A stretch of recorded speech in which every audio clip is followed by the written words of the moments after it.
directora, personal docente, administrativo, estudiantes del Instituto de Formación Docente de Florida, compañeros del Grupo de Investigación y Divulgación Geohistórica Identidad Florida.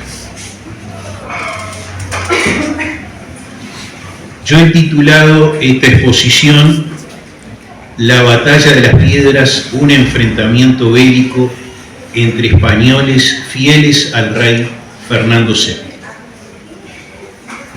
Reconceptualizar a la Batalla de las Piedras es la forma de superar las limitaciones de la interpretación tradicional.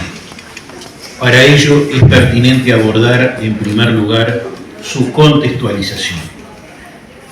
En 1808, Napoleón Bonaparte invade España y Portugal para con ello asegurar el bloqueo a Gran Bretaña. En lo que refiere a la madre patria, ello conlleva la abdicación del rey Carlos IV y su destierro junto a su hijo Fernando VII. Napoleón proclama a su hermano José como rey de España, quien convoca a cortes constituyentes en Bayona, las cuales aprueban una carta magna para los reinos de España de los dos hemisferios. Como hecho anecdótico, forman parte de dichas cortes el oriental Nicolás de Herrera y el bonaerense José Ramón Mila de la Roca. En cambio, los fieles a la corona española, el 25 de noviembre de 1808, forma la Junta Central Suprema y Gubernativa que presidirá el conde de Florida Blanca, José Moñino y Redondo. Una oportuna digresión. La villa de San Fernando de la Florida se funda el 24 de abril de 1809 y su nombre se lo debemos a Fernando VII y al conde de Florida Blanca, quien obtuvo dicho título nobiliario del rey Carlos III por haber sido el responsable político de la recuperación de la península de la Florida, ocupada por los ingleses, actual territorio de los Estados Unidos de América, para la corona española, en el año 1783. Lo de blanco era un color simbólico de carácter cabalístico solicitado por el conde. El 29 de enero de 1810 la Junta Central es sustituida por un Supremo Consejo de Regencia con sede primero en León y luego en Cádiz. El 24 de septiembre de 1810 se instalan las Cortes Constituyentes con representación de españoles europeos y españoles americanos. Una sola nación en dos hemisferios. La Constitución gaditana es promulgada el 19 de marzo de 1812 por el Consejo de Regencia presidido por el español americano, nacido en Popayán, Colombia, Joaquín Mosqueira y Figueroa. Montevideo estuvo representado en dichas cortes por el presbítero Rafael Sufriategui, quien a esos efectos había sido electo por el Cabildo montevideano y es uno de los 184 firmantes de la mencionada Constitución, la cual es jurada en Montevideo el 24 de septiembre de 1812. Con acierto, la historiadora compatriota Ana Ribeiro los ha calificado a los montevideanos de muy fieles, y el catedrático de la Universidad de Salamanca, Julio Sánchez Gómez, nos interpela con la afirmación de que a cada lado de los muros de Montevideo no se oponían la libertad y la reacción, sino dos formas distintas de entender la libertad. El Virreinato del Río de la Plata fue creado oficialmente en 1777 por Carlos III, a expensas del Virreinato del Perú, con capital en Buenos Aires. Comprendía los territorios actuales de Argentina, Uruguay, Paraguay, Bolivia y Guinea Ecuatorial en África. la cual por el Tratado de San Ildefonso de 1777 pasa del dominio portugués al español, conjuntamente con Colonia del Sacramento en la banda oriental.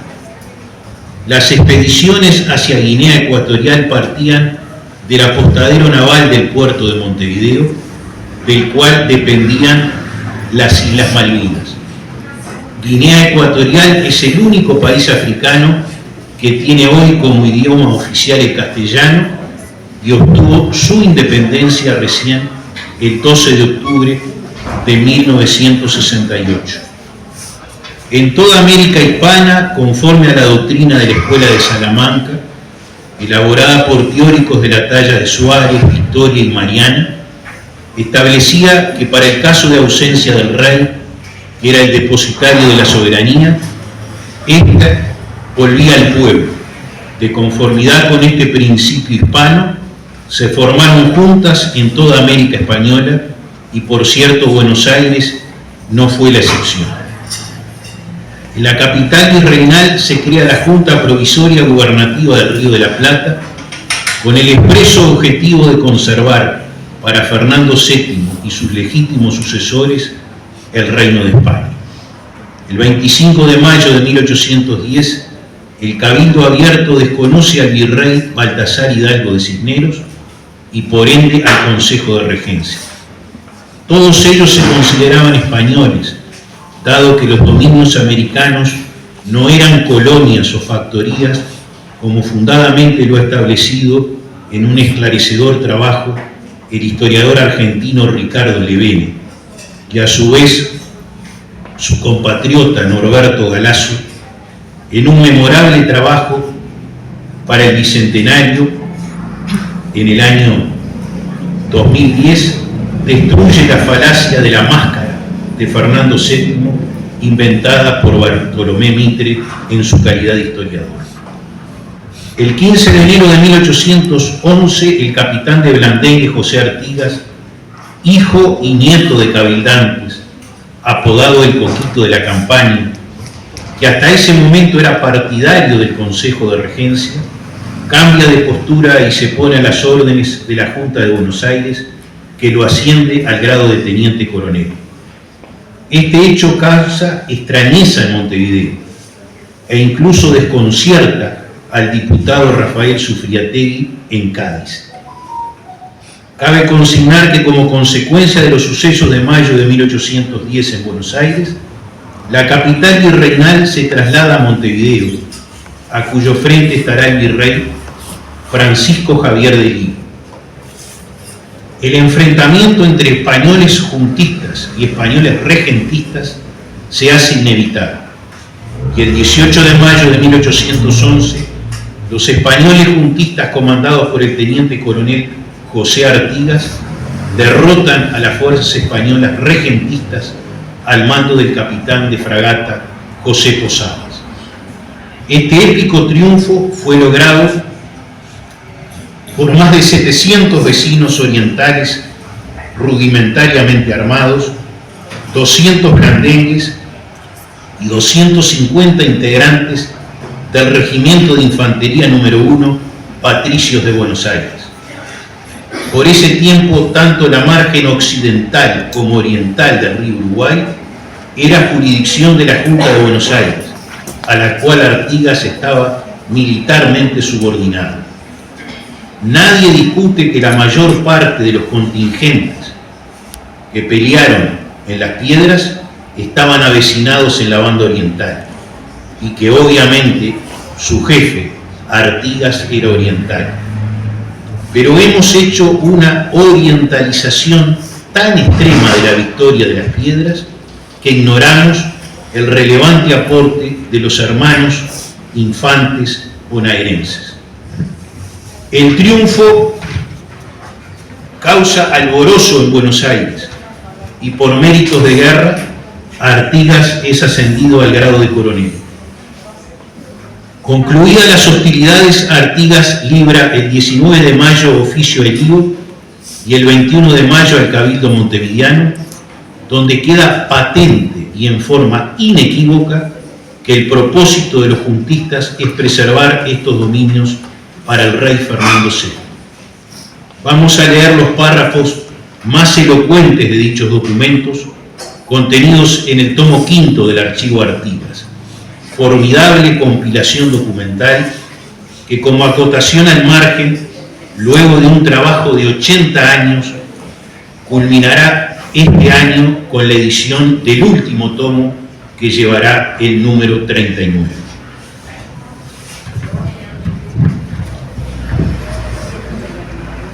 En el oficio de Artigas a Elío, este expresa: y como la causa de los pueblos no admite, Señor, la menor demora, siguiendo así las medidas que han adoptado todas las provincias de España para conservar ilesos los dominios de nuestro augusto soberano, el señor don Fernando VII, de la opresión del tirano de la Europa. Se refería a Napoleón. Y su oficio al cabildo es aún más elocuente. Acusa a Montevideo de gobierno corrompido, que se aplicó a extender la desoladora discordia, a fomentar la más criminal división entre españoles, americanos y europeos. Expresa: vino así la declaración de guerra. ¿Pero a quién, excelentísimo señor? A los vasallos de nuestro amado soberano Fernando VII, a los que defendemos la conservación de sus dominios, a los enemigos solo de la opresión de que huye la afligida España. Y Artigas culmina el oficio al cabildo: no olvide vuestra excelencia que la excelentísima Junta Provisoria de estas provincias sostiene solo la causa de nuestro augusto monarca, el señor don Fernando VII, y la conservación e integridad de estos preciados dominios de la que es una parte ese pueblo. Creo que después de leer estos textos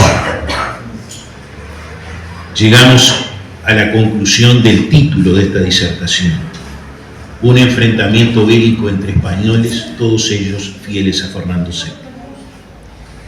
El 25 de mayo de 1811 se celebra en Buenos Aires el primer aniversario de los sucesos del año anterior, con invocaciones de lealtad a Fernando VII. Luego, en tierras orientales, vendrá el sitio de Montevideo, la incursión portuguesa, el armisticio, las asambleas de la panadería de Vidal y en especial de la Quinta de la Paraguaya, el 23 de octubre de 1811, donde sus camaradas designan a Artigas general en jefe, y el éxodo o redota, su instalación en el Ayuy en diciembre de 1811, Artigas dispone un censo de población, el cual es registrado en papeles encabezados por los símbolos reales, sin testado o tachadura alguna.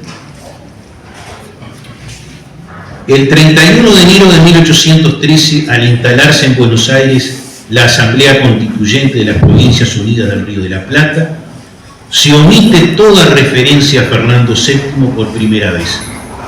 Y Artigas, en el Congreso de Tres Cruces, en abril de 1813, estampa su firma en las instrucciones a los delegados orientales, cuyo artículo primero mandata que se declare la independencia de las provincias del Reino de España y de la Casa de los Borbones.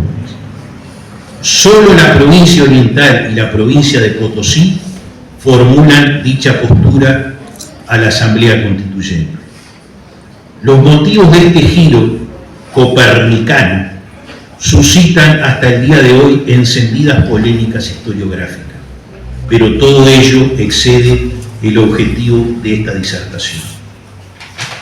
Expresaba el gran tucumano Juan Bautista Alberdi: hay dos modos de escribir historia, o según la tradición y la leyenda popular, que es de ordinario la historia forjada por la vanidad, una especie de mitología política con base histórica, o según los documentos, que es la verdadera historia. Pero pocos se atreven a escribir de miedo de lastimar la vanidad del país con la verdad.